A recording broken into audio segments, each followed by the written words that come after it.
जिला केसरी विजेता सविंदर बेनीवाल का भट्टुकला में हुआ स्वागत। किसान सभा ने किया सम्मानित। जिला केसरी प्रतियोगिता में प्रथम स्थान हासिल करने वाले गांव ढाबीकला निवासी सविंदर बेनीवाल के स्वागत में भट्टुकला के देवला टाउन पार्क में सम्मान समारोह का आयोजन किया गया। किसान सभा द्वारा प्रतिभाशाली खिलाड़ी को फूलों का गुलदस्ता भेंट कर व मिठाइयाँ बांटकर सम्मानित किया गया। यह प्रतियोगिता सोमवार को भोडिया खेड़ा के खेल स्टेडियम में संपन्न हुई, जहां जिला केसरी के लिए आयोजित प्रतियोगिता में सविंदर बेनीवाल ने प्रथम स्थान हासिल कर यह खिताब पाने में सफलता हासिल की।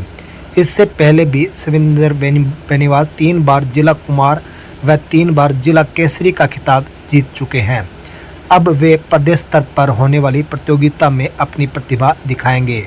भट्टुकला में आयोजित सम्मान समारोह में किसान सभा के जिला प्रधान कामिड़ विष्णुदत्त शर्मा ने विजेता खिलाड़ी का हौसला अफजाई करते हुए आगे बढ़ने की प्रेरणा दी।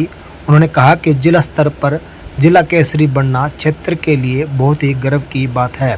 इस प्रतियोगिता में दूसरे खिलाड़ियों को भी आगे बढ़ने की प्रेरणा मिलेगी। उन्होंने सरकार से मांग करते हुए कहा कि खेलों का बजट बढ़ाना बेहद ज़रूरी है। गांव स्तर पर पंचायत में भी खेलों के लिए स्पेशल बजट जारी करना चाहिए, ताकि ग्रामीण प्रतिभा को आगे आने का समुचित अवसर प्रदान किया जा सके। उन्होंने कहा कि खेलों से शारीरिक व मानसिक विकास होता है, इसलिए हर व्यक्ति को खेलों में जरूर ध्यान देना चाहिए। किसान सभा के तहसील प्रधान मास्टर हनुमान सिंह ने कहा कि सविंदर बेनीवाल ने समय समय पर कुश्ती के क्षेत्र में अपनी प्रतिभा का प्रदर्शन किया। कुश्ती में उन्होंने अनेक पदक हासिल कर अपने क्षेत्र का नाम रोशन किया है। वर्तमान में जिला केसरी का पदक जीतने वाले सविंदर बेनीवाल गांव धांगड़ के PM Shri senior secondary school में बतौर जूनियर लेक्चरर के पद पर कार्यरत हैं। समाज सेवी शिवम शर्मा ने भी विजेता खिलाड़ी को बधाई देते हुए उज्जवल भविष्य की कामना की है। भट्टुकला क्षेत्र का नाम रोशन करते हुए जिला केसरी का खिताब जीतकर पहुंचे सविंदर बेनीवाल आज हमारे बीच है। यहाँ किसान सभा द्वारा उनका भव्य स्वागत किया जा रहा है। इनके पिता श्री हनुमान जी भी हमारे साथ है, मास्टर हनुमान जी। तो सर बताना चाहिए कि ये कहाँ ये प्रतियोगिता हुई?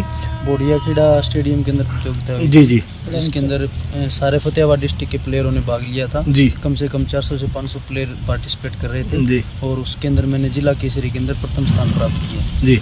तो यह किस तरह की प्रतियोगिता, कैसे कबड्डी थी या कुश्ती थी? की प्रतियोगिता होती है ये जी, जो कि ऑथोराइज्ड होती है गवर्नमेंट के द्वारा। जी, जिसके अंदर जीतने वाले आगे स्टेट के अंदर पार्टिसिपेट करते हैं। जी जी।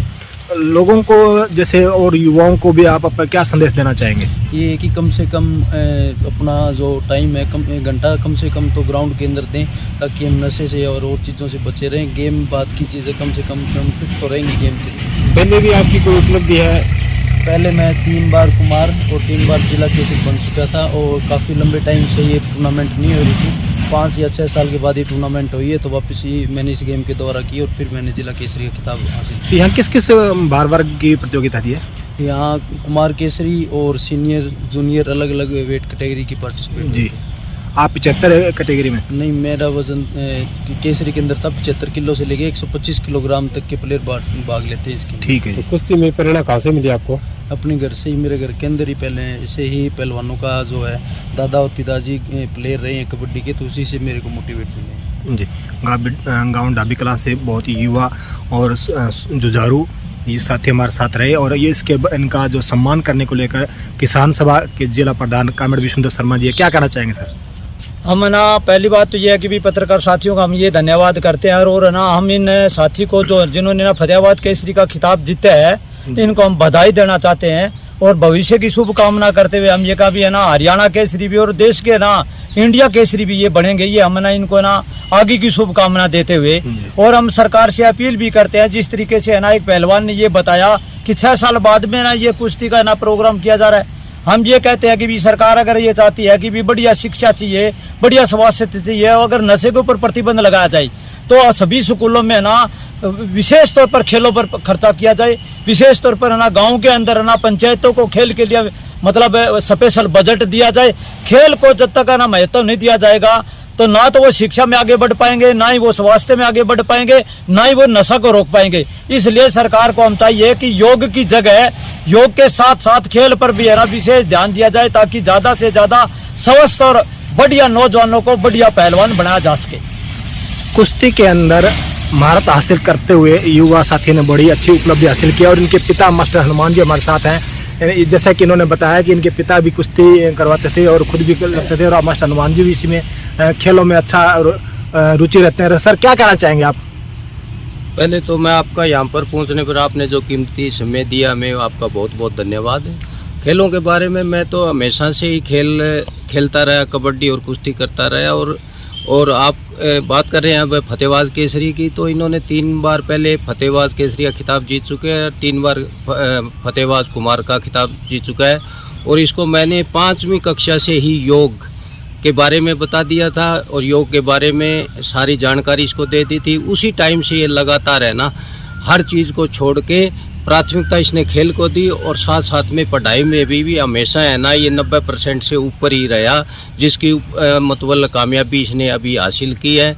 तो मैं तो गांव में अभी भी मेरा जो स्कूल चल रहा था वो प्राइवेट, उसकी जगह मैंने अखाड़ा बना दिया और उस अखाड़े में ही अभी छोटे छोटे बच्चों को है वहाँ मिट्टी डलवा के सारी चीज़ करके और वहाँ मतलब प्रैक्टिस करा रहे हैं और खुद भी कर रहे हैं। और मैं आशा करता हूँ कि आगे भविष्य में ये हरियाणा केसरी बने, भारत केसरी बने।